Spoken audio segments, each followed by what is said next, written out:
Hoy vamos a ver cómo soplan otros vientos distintos, se acaban los antiguos imperios y empiezan otros, y las rutas tendrán otro sentido a partir de ahora.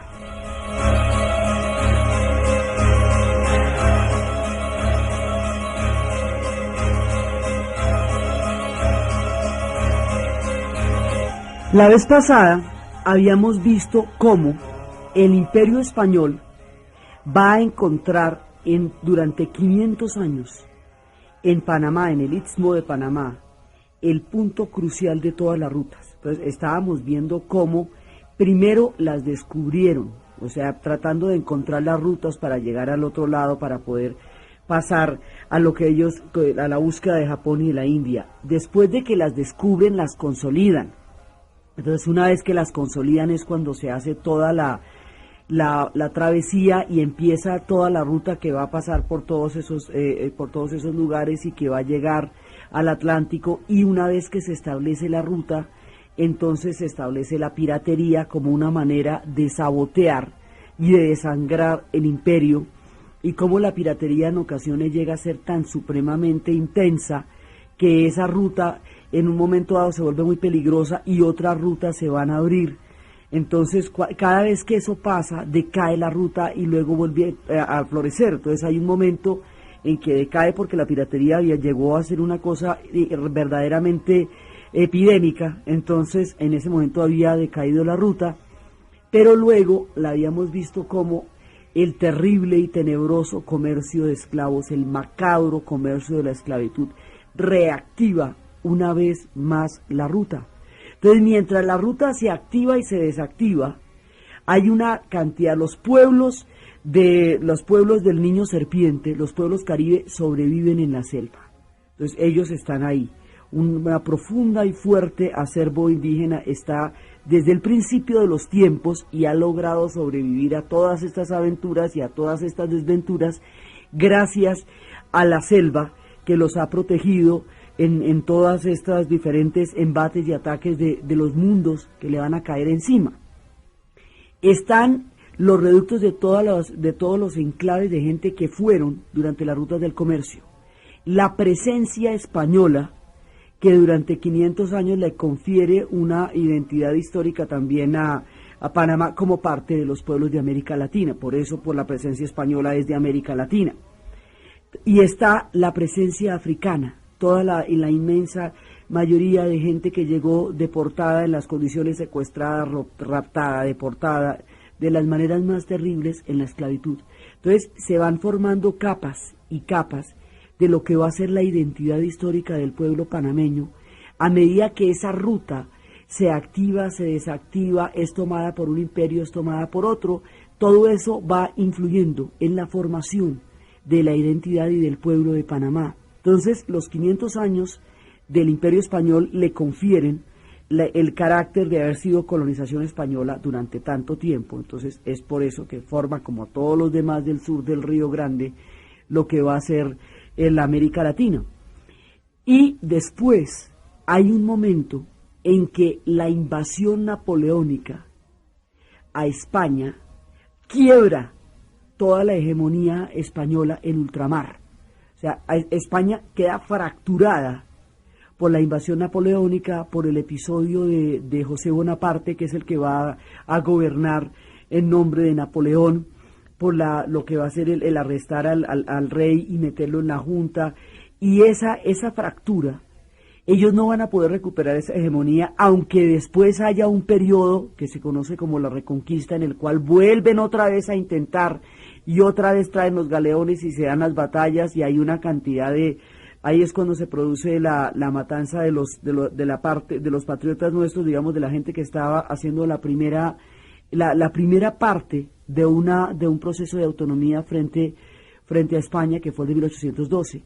Hay pueblos, empiezan todas las juntas, y cuando empiezan todas las juntas desde 1812, que arrancan de Buenos Aires, de Santiago, de Caracas, esas juntas, algunas ya quedan independientes, como es el caso de Buenos Aires, otras tendrían que encontrar un tiempo más, como va a ser el caso de Colombia.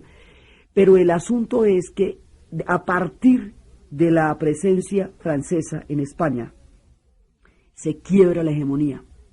al quebrarse la hegemonía en ultramar, viene el momento de la decadencia de un imperio que durante 2 siglos había sido el imperio más importante del mundo.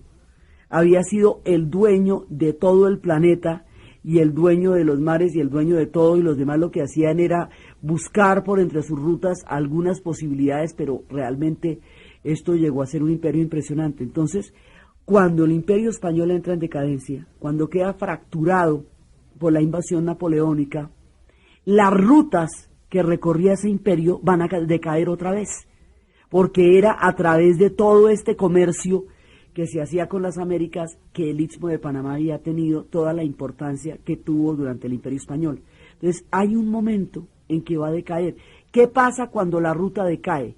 Cuando la ruta decae, pues se diezma la población porque se va a todo el mundo, ¿no? Es que eso es un punto, mucha de la población que ha habitado la zona está de paso alrededor de un problema, de una ruta de comercio. Cuando la ruta ya no está, eso se desplaza para otra parte, y hay un momento en que casi quedan olvidados de la historia en un momento dado, con el quiebre y la fractura del Imperio Español. Entonces quedan muy pocos habitantes, quedan los hombres caribe, que siempre van a estar allá, la gente de África, que no tiene cómo devolverse y va a crear un mundo allá, y algunos comerciantes que sobreviven en la zona, y va a quedar, digamos, como en un periodo de estancamiento, de aislamiento. Esto pasa con alguna frecuencia. De pronto cambian de rutas, aparece otro tipo de comercio en otras latitudes, y entonces queda temporalmente abandonado. Entonces, con la caída del Imperio Español, la ruta queda temporalmente abandonada. Pero lo que va a pasar es que los ejes de la historia se desplazan de lugares, de tiempos y de geografías. Entonces, si bien todo estaba enfocado alrededor del Imperio Español durante 500 años, y eso fue lo que le dio el carácter a la ruta durante ese periodo de la historia, y fue lo que hizo que el mundo europeo se le viniera encima al mundo de los pueblos provenientes del Niño Serpiente Caribe. Ahora, el mundo se les va a volver a venir encima, pero por otro lado, y por otros motivos, porque la relación es casi siempre la misma. Surgen historias, ideas, proyectos en otras latitudes que van a encontrar que ese paso resulta vital para sus intereses, y eso reactiva la ruta, y cada que se reactiva la ruta, un mundo entero se les viene encima a ellos una vez más, y eso, digamos, oscilan entre los periodos en que los olvidan y los periodos en que los necesitan completamente. Entonces, aquí van a empezar a pasar cosas, profundos cambios que van a empezar a dar la idea de progreso, pero ya no en España. España está ya de espaldas al sol y a la historia, y está floreciendo es Inglaterra. Entonces Inglaterra está floreciendo, y Francia también está metiéndose en un proyecto importante. Inglaterra desarrolla la revolución industrial. Inglaterra se inventa la locomotora y la máquina de vapor, y con eso el mundo entra en otra esfera completamente diferente. Entonces empieza la idea de progreso. Por la ruta de España alcanzaron a llegar en tiempos de la invasión napoleónica las ideas de la Ilustración. Además era una paradoja, porque por la misma ruta que llegaban las ideas de la Ilustración estaban llegando los esclavos, que era la negación de toda posibilidad de igualdad entre los seres humanos. Por esa ruta estaban llegando las ideas de lo que era la Ilustración, de lo que era el progreso, y hay un clima general que va a recorrer ya después todo el siglo XIX, que es la idea de progreso. O sea, la idea de progreso habla de la historia humana como una espiral ascendente hacia una forma de civilización y de cultura más sofisticada, más justa, más beneficiosa para toda la cultura. La máquina, en el momento en que aparece, se ve como una liberadora de todo el arduo trabajo de los seres humanos, y como una creadora de un nuevo mundo mucho más articulado. El mundo ya empieza a globalizarse en esta época, un mundo muchísimo más productivo, que va a lograr suficientes excedentes para darle de comer a todo el mundo. O sea, la idea de la utopía del progreso es que las ideas de la Ilustración van a llevar la justicia y la democracia y la libertad a la política. Estas son las utopías, porque lo que está pasando en Europa en ese momento es una reacción contra la era napoleónica, y entonces viene la época más bien de la restauración y viene la época de una gran represión a todas las revoluciones románticas, pero la idea del pensamiento de la Ilustración está bulliendo, o sea, la idea de que va a haber un mundo más libre, más justo, democrático, donde el pueblo va a ser el que va a determinar la forma de gobierno y no el derecho divino de los reyes. Todo eso está en el aire, y esto mezclado con la revolución industrial, dicen, bueno, pero entonces vamos a crear, a través de los excedentes que produce el mundo industrial, vamos a crear las condiciones para que todo el mundo coma. Eso no se podía plantear antes, porque sencillamente no se conocía una manera como se generaran suficientes excedentes para que todo el mundo pudiera pensar en la posibilidad de comer. Eso lo hace posible el mundo industrial. A nadie se le ocurrió que la máquina generaría otro tipo de esclavitudes, pero porque en ese momento todo era optimismo. Esos fuertes vientos que están soplando en esas latitudes vienen para acá, vienen para nuestro paso, de la siguiente manera, como vamos a ver después.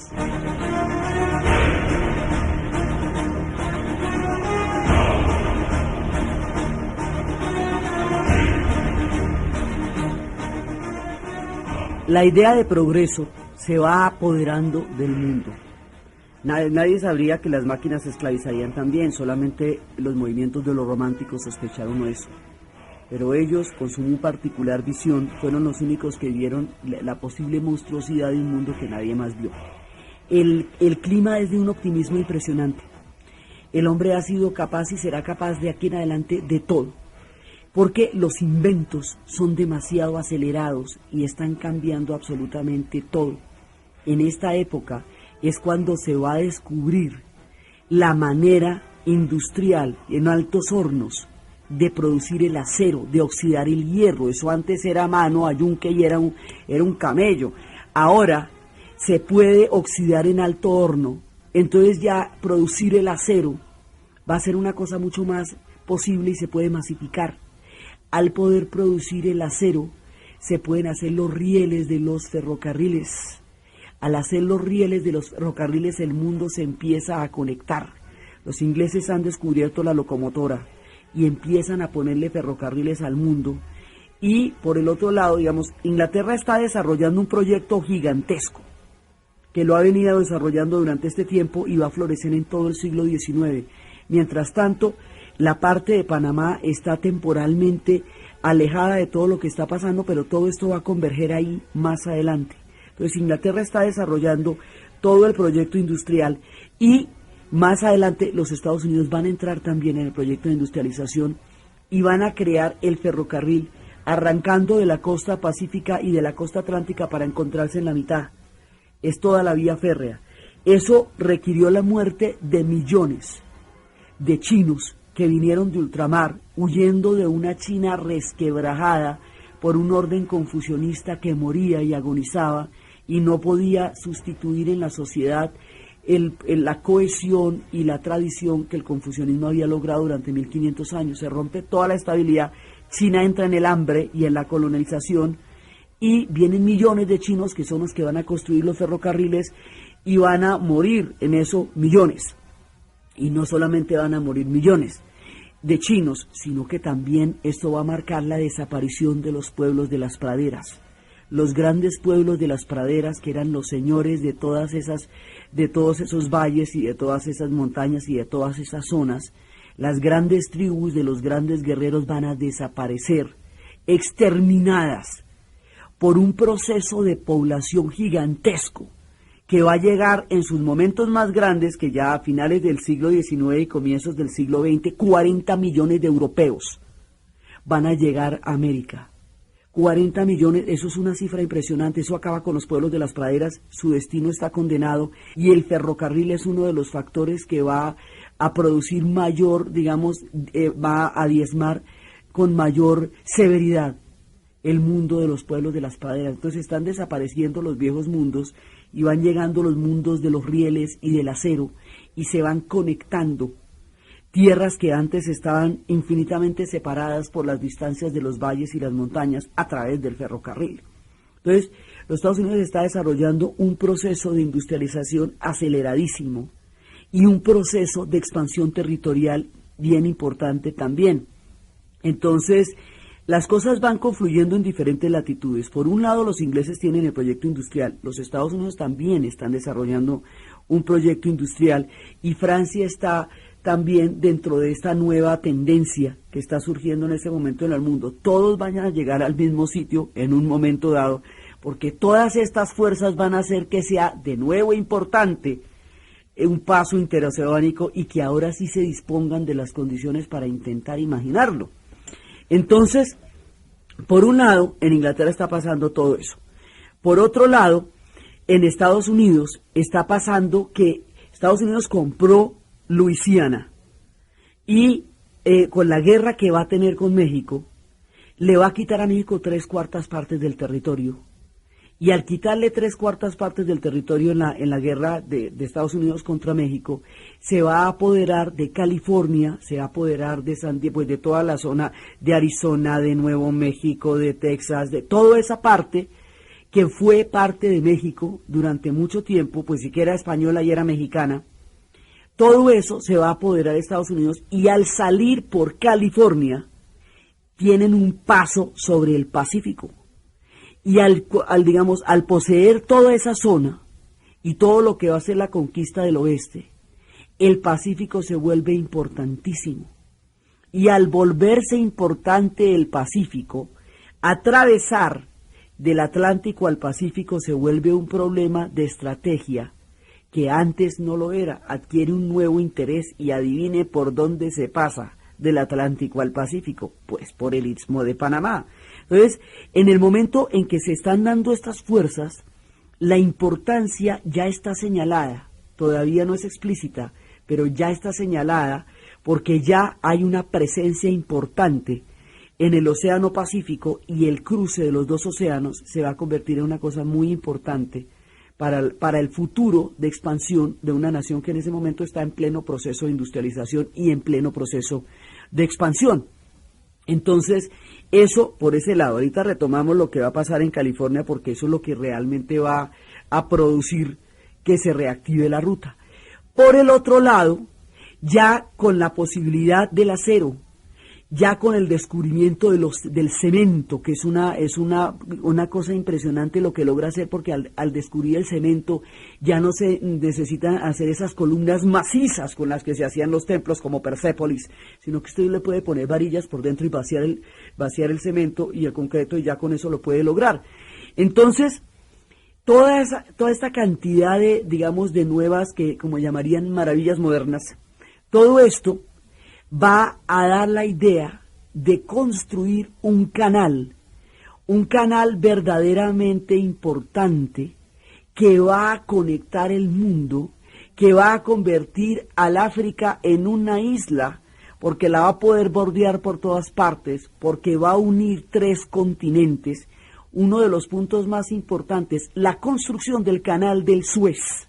La construcción del canal del Suez es el antecedente histórico y paralelo que va a generar la futura idea de hacer un canal en Panamá. Es por el canal del Suez. Entonces, porque el canal del Suez, y por eso es que esa compañía, Lesseps, que fue la que construyó el canal del Suez, va a ser la primera que va a tener la aventura de intentar la construcción del canal en Panamá. Ya hay antecedentes. Los escoceses han desarrollado a través de los lagos un sistema de escaleras de agua, de pequeños canales de escaleras de agua, que es el que eventualmente se va a utilizar cuando se vaya a construir el canal, mucho tiempo más adelante, pero ya hay antecedentes. Entonces, Todo esto no puede pasar sin el espíritu del progreso, sin la industrialización, sin el ferrocarril, sin la idea de la revolución industrial, sin la idea de conectar el mundo, de acercarlo, de hacerlo más posible, porque ahí es cuando el mundo se empieza a globalizar, cuando ya empiezan a crearse los ferrocarriles y cuando se construye el canal del Suez. Entonces, cuando se construye el canal de Suez, eso lo van a construir los franceses con los egipcios, pero resulta que los egipcios no van a poder respaldar el capital que significa la construcción de una obra tan colosal como el canal del Suez. Entonces, como no pueden respaldar con capital la construcción del canal, pierden los derechos.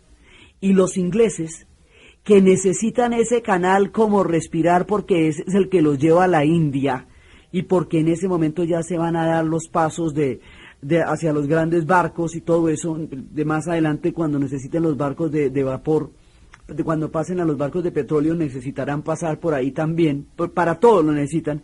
Entonces los ingleses le compran su parte a los egipcios y entran a administrar el canal en sociedad con los franceses. Y de esa manera el canal del Suez queda en manos de los franceses y queda en manos de los británicos, no en manos de los egipcios. A los egipcios les pasa el canal por enfrente y todas las regalías les pasan por las narices. ¡Chao regalías! Porque van es para los ingleses y para los franceses. Ese canal de Suez es considerado en ese momento una de las maravillas máximas de lo que se puede hablar. Representa el espíritu del progreso. Abre la ruta del Mar Rojo al Mar Mediterráneo, vuelve esa parte de Egipto de vital importancia en toda la geopolítica que va a suceder de ahí en adelante, y cuando un canal de esos se abre, viene la fortuna y la maldición de la mano, porque se vuelven tan importantes que los intereses más complejos de la geopolítica del momento atraviesan el canal del Suez. Por eso es que cuando se vaya a nacionalizar el canal del Suez, pues eso es una guerra. Cuando ya mucho tiempo después Nasser nacionalice el canal del Suez y saque a los ingleses y a los franceses de la administración y del control del canal, pues para poder hacer eso se armó una guerra, la crisis del canal del Suez, que fue la que habíamos visto cómo sacaba al colonialismo de la zona y metía la Guerra Fría también allá. Digamos, cuando una cosa de estas es tan importante, cualquier cambio que se dé altera toda la geopolítica y no se puede hacer sin un gran cataclismo en toda la distribución de la hegemonía de la zona. Entonces, el canal del Suez está funcionando. África se vuelve una isla porque ya usted la puede recorrer por todas partes, ya le puede dar la vuelta por Marruecos, le puede dar la vuelta por el Cabo de la Buena Esperanza, luego puede atravesar el Mar Rojo y por el Mar Rojo atravesar el Mediterráneo y darle otra vez toda la vuelta. Eso no se había podido hacer nunca. Antes del canal del Suez, la única manera de pasar era a través del Cabo de la Buena Esperanza, la Magallanada, ¿sí? Darle la vuelta a todo el continente para poder llegar al otro lado, llegar a toda la parte del Cuerno del África, de Somalia, Eritrea, Etiopía, todo eso. Para poder llegar allá, usted le tocaba, estando en Marruecos, le tocaba darle toda la vuelta en las rutas de navegación para poder llegar a ese lado. Ahora usted solamente coge el Mediterráneo, atraviesa el canal del Suez y ya está en el Mar Rojo, y ahí de una vez ya está en la península arábica y está en el Cuerno del África.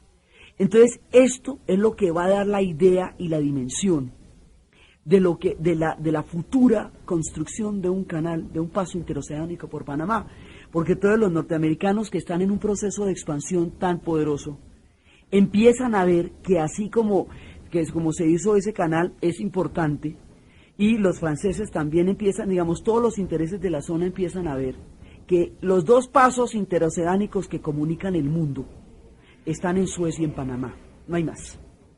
Uno comunica los 3 bloques continentales de las Américas y el otro comunica el Asia y el África con Europa. Entonces, pues eso sí es blanco, es gallina, lo come. Eso van a llegar allá, pero ni crean que no, allá llegan, ¿sí? Porque esas son esas dos. Entonces, el canal del Suez. Además, lo que pasa es que, por supuesto, una cosa es hacer un canal en el desierto, una cosa es hacerlo allá con el cemento y otra muy diferente va a ser ese canal en la selva. Eso sí es otro cantar y otra historia. Y el gran éxito y el gran, digamos, la gran fama y el gran prestigio que le dio a la compañía Lesseps la construcción del canal de Suez, los va a hacer sentir lo suficientemente poderosos para intentarlo en Panamá, que es el otro paso, pero allá la historia les va a dar la espalda de una manera terrible, porque allá se van a encontrar con la malaria y eso va a llevar al desastre. La idea de progreso que también nos estaba resultando entre el Mar Rojo y el Mediterráneo y que entre el Atlántico y el Pacífico va a ser a otro precio. Todo esto lo vamos a ver después de la pausa.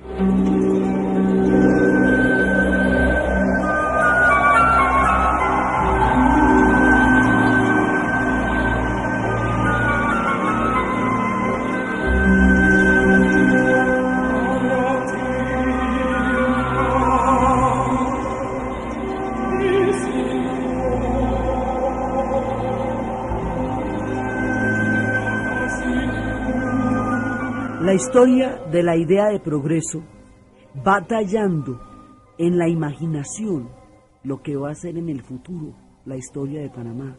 O sea, en el momento del relato, la ruta está olvidada, ahí no ha pasado nada todavía. Pero todas estas cosas están pasando en el mundo, o sea que para allá vamos en algún momento.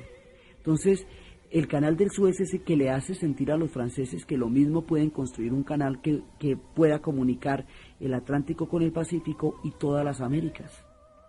Y eso se está planteando la posibilidad, se va a invertir en eso ya después, mucho eso ya después, y eso va a ser un desastre porque ya cuando se enfrenten a la malaria y cuando la malaria mate y cuando los mosquitos maten 22.000 trabajadores, esto es una película, ya cuando se vaya a empezar la construcción del canal por parte de los franceses, esto va a ser como una película de Herzog, como Fiscarraldo o como Aguirre, pues una de esas películas donde realmente van a desafiar todos los elementos y después de una pomposidad impresionante y de una inversión gigantesca, los elementos los van a terminar dominando a ellos y van a terminar con un sueño de progreso.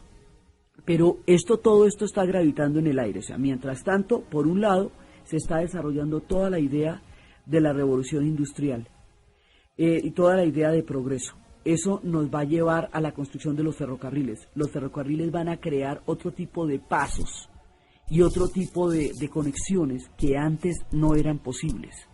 Entonces, están en Inglaterra y están en los Estados Unidos. Los franceses están en el canal del Suez, y los ingleses ya han entrado a intervenir directamente en el manejo del canal. Los egipcios se quedan mirando un palmo de narices porque les pasa por delante todo el progreso, les pasan las regalías, pero no les entra nada por cuenta de eso, porque precisamente en eso consiste uno de los dramas históricos más grandes, en poder apoderarse de una manera real de los recursos del canal del Suez. Entonces, mientras tanto, hay otra historia que es la que en verdad va a reactivar la ruta, antes de que lleguen, incluso antes de que llegue el proyecto de la compañía francesa. Resulta que había un personaje que venía de Holanda y que venía lleno de deudas.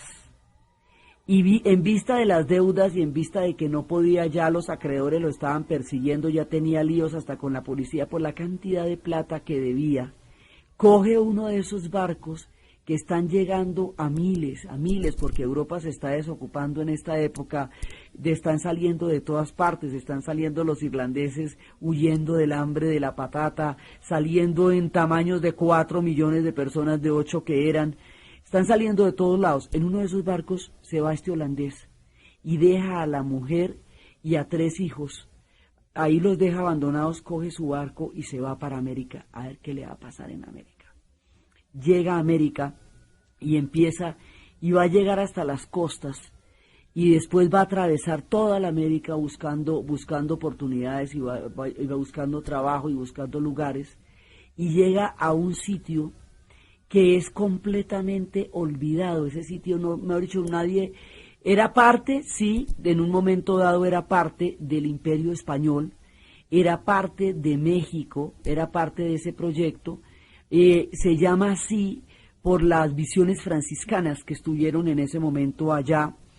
Se le estuvo buscando ahí, hartas cosas estuvieron buscando ahí sin imaginarse, y él pide una concesión para trabajar esa tierra. Es un pedazo de tierra fértil que hay allá en un valle, y le dan ese pedazo de tierra que por ser una misión de los franciscanos, se le conoce a ese pedazo olvidado de tierra que tiene una parte fértil con el nombre de San Francisco. Entonces, este hombre le dan ese pedacito que sí, que bueno, que ese terreno es de él. El tipo se pone a trabajar, y se pone a trabajar y empieza a traer viñedos y empieza a hacer negocios y empieza a florecer, y ya cuando le empieza a ir bien y empieza a tener dinero, entonces manda a traer a su mujer y a sus 3 hijos, que los había dejado hacía 14 años olvidados. Él arrancó en 1834 y los había dejado olvidados, y los trae para acá, y cuando los trae para San Francisco empiezan a trabajar la tierra y los viñedos y todo eso, y las cosas van divinamente, y todo va viento en popa, y aparentemente este tipo, con esa capacidad de trabajo y esa capacidad de recuperación, está encontrando una muy buena forma de salir adelante. Y resulta que esa historia se nos va a empatar con otra historia, y es que durante mucho tiempo se buscó el dorado. Entonces se buscó el dorado en todas partes. Se buscó el dorado desde el momento mismo en que se llega, cuando encuentran el paso de los 2 océanos, cuando Balboa lo descubre, lo encuentra, y le dicen, mire, al otro lado hay una cantidad de oro. Entonces empiezan a buscar el dorado, y el dorado va a ser el delirio y la burla de todos aquellos que van a morir en su quimera, porque no lo van a encontrar. Aguirre lo va a buscar por todas partes. Todo el mundo va a buscar el dorado, lo van a buscar en todas partes, lo van a buscar en las lagunas, los van a buscar en todas las tierras, y nadie lo va a encontrar. Y por arriba se van a ir entre los 2 españoles que fueron, uno era pues Cabeza de Vaca, el que se va a ir por esas zonas buscando el dorado y buscando las 7 ciudades de Cibola, porque todo eran quimeras. Aquí estaban buscando la ciudad de los papas blancos, La Plata. Estaban buscando las 7 ciudades de Cibola, que son los espejismos de ciudades hechas en oro que brillan en el desierto, que es una particularidad de la piedra que da esa sensación. Y están buscando el dorado, y están buscando todo eso por todas esas latitudes, y bueno, pues todo el mundo muere sin encontrarlo. Durante la era española nunca se encontró el dorado en ninguna de las partes, ni Aguirre, ni Balboa, ni Jiménez de Quesada, nadie encontró el dorado. Todo el mundo lo buscó como loco, se hicieron toda clase de hipótesis y de leyendas, cantidades de gente murió detrás de la quimera del dorado, pero nunca se encontraron el dorado en ninguna parte. Entonces está Sutter, existe toda la leyenda del dorado, y todo el mundo está buscando durante todo el tiempo del Imperio Español, de principio a fin. Durante 500 años se buscó el dorado, todo el tiempo se buscó el dorado. Se sacó sí mucho oro, pero nunca se encontró el dorado como tal, como decían que estaba el dorado, nunca se encontró. No lo encontró Cabeza de Vaca en todas las zonas de California, no lo encontró Ponce de León buscando la fuente de la eterna juventud en la Florida, no lo encontró Aguirre, no encontró nadie. El tiempo pasó, el Imperio Español se acabó. La historia del dorado quedó enterrada en la leyenda de los imposibles y de las quimeras, y nadie se encontró eso.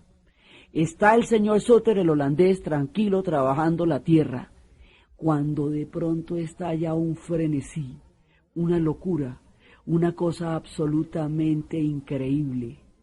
Van a encontrar oro, en el Valle de California van a encontrar oro. Y se desata la locura más grande del mundo, eso es lo que llaman de mina plata de ruina, y todos los trabajadores empiezan a dejar en ese momento todo lo que es el cultivo de la tierra, y a conseguir palas, y a conseguir picas, y a conseguir bateas, caramaño, para poder sacar el oro.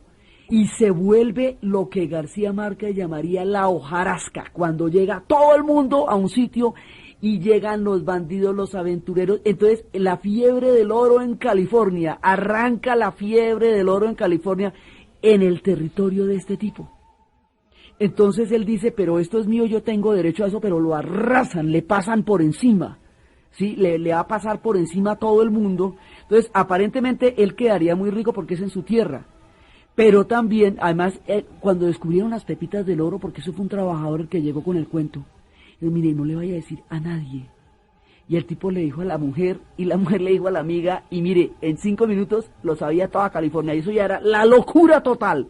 Entonces, la fiebre del oro en California va a atraer mucho más a todos los emigrantes que están saliendo de una Europa llena de ideas de progreso en la cabeza, pero de hambre en el estómago.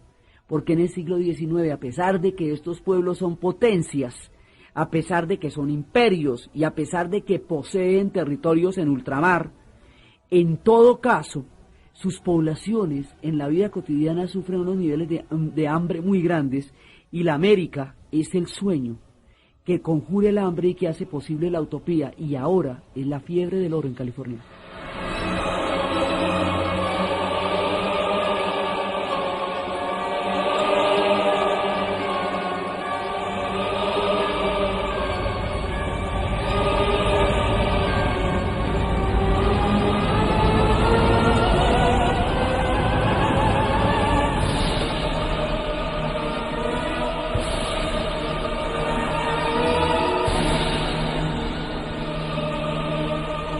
La fiebre del oro en California va a producir más muertos, más infortunio, más ruina y más desolación que las fortunas que produjo.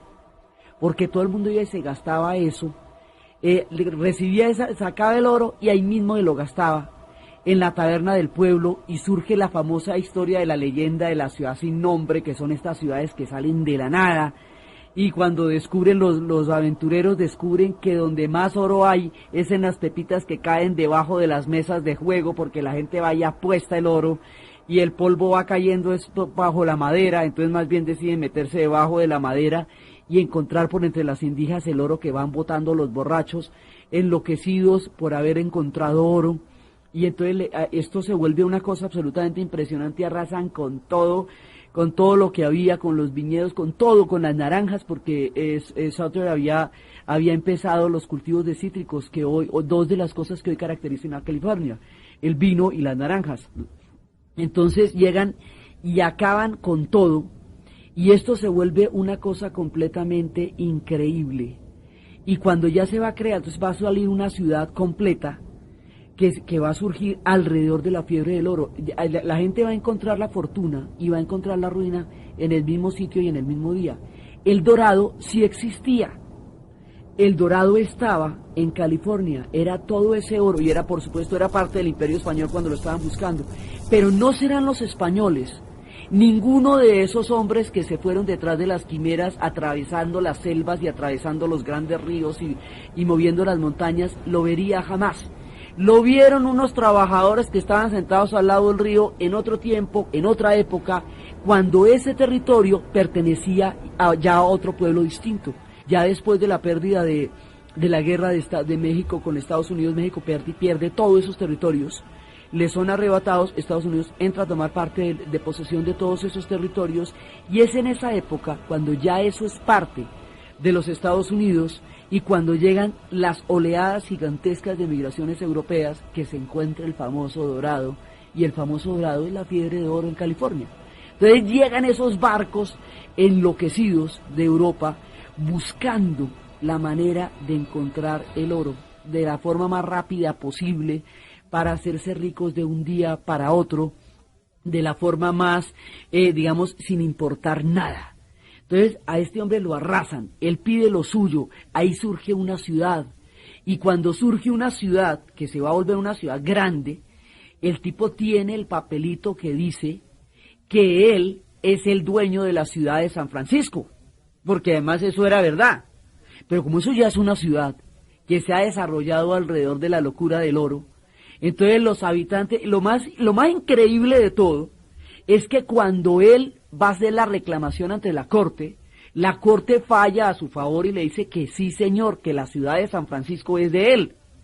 Pero la gente de San Francisco se vuelve loca de la rabia porque no va a aceptar que él sea el dueño de la ciudad y los van a atacar y en el ataque van a morir 2 de sus hijos y el otro va a salir huyendo. La mujer murió entre todas las penalidades de lo que estaba pasando durante la época de la fiebre del oro y nunca le van a dejar reclamar la legitimidad del título de ser el dueño de San Francisco.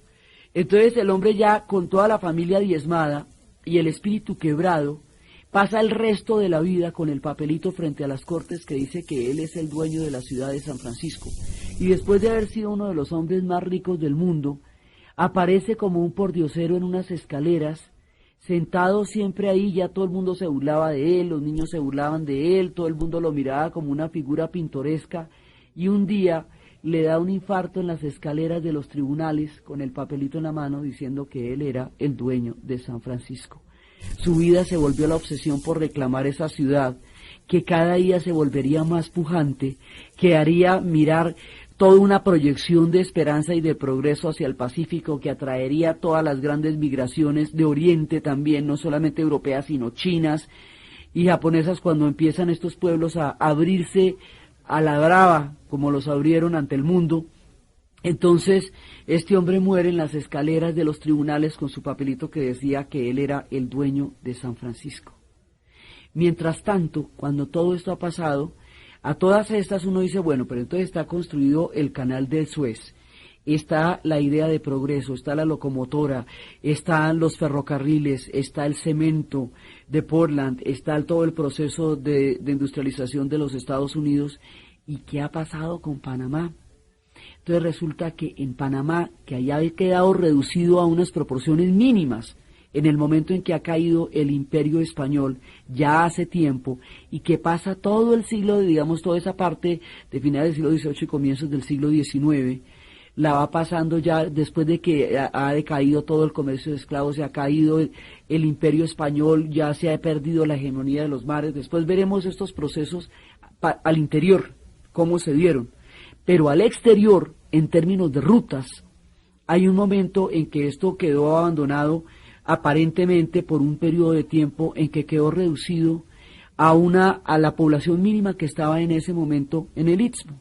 Cuando de pronto llegan unos tipos enloquecidos, así con los pelos parados, frenéticos, con los ojos desorbitados, se bajan de un barco, 700 veces no había vuelto a llegar un barco nunca, eso estaba ahí solito. Y de pronto se bajan enloquecidos con los ojos la mirada estrábica de la locura, preguntando en un barco de los que llegaba, que hacía mucho tiempo no se veía, se bajan 700 personas, preguntando cómo se atraviesa la selva para llegar a California. Entonces, la fiebre del oro en California, porque la gente desembarca por el Atlántico y necesita cruzar por la selva hacia el Pacífico para poder llegar a California. Están llegando en esos grandes barcos. Entonces, por un lado, la ruta era o por Nicaragua o por Panamá, pero la de Panamá era la más rápida, la más brava, la más peligrosa porque estaba la selva de por medio, pero era la más rápida. Entonces, los más bravos, los más aventureros, los más afanados, los forajidos, los que no tenían nada que perder, van a cruzar la selva, y así, con estos locos que van llegando buscando fortunas, se reactiva la ruta, porque para poder sacar el oro de Panamá se les va a ocurrir la idea de hacer un ferrocarril, y al hacer un ferrocarril se reactiva la ruta por la vía de la idea del progreso, y después del ferrocarril se les va a ocurrir hacer un canal, y mientras tanto empiezan todos los proyectos históricos a ebullir, la ruta se ha abierto de nuevo sobre la locura de la fiebre del oro. El famoso dorado que estaban buscando desde cuando le prometieron eso a Balboa, lleva a una serie de locos a bajarse en un barco frenéticos, a atravesar la selva para ir a encontrar el oro en California, y toda esta mareada de ambiciones, progresos, fortunas, buscavidas, van a llegar a Panamá y van a moldear de ahí en adelante su historia, la manera como esa historia se va a moldear. la forma como se les ocurre hacer el ferrocarril, cómo se les ocurre hacer el canal, la superproducción de los 22.000 trabajadores muriendo de malaria con la compañía Lesseps, la historia de las aguas escalonadas, todo eso es lo que vamos a ver en el siguiente programa. Entonces, desde el momento en que empiezan a surgir desde los espacios de la utopía del progreso, desde su concreción en el cemento Portland y en el acero templado, desde el costo gigantesco de los ferrocarriles que se llevaron detrás los pueblos de la pradera, desde las quimeras del Dorado que se van a concretar en esos polvos de oro que salen del Valle de California, y desde todas estas cantidades de ambiciones y de fortunas y de ruinas y de quimeras que van a poblar la ruta de aquí en adelante,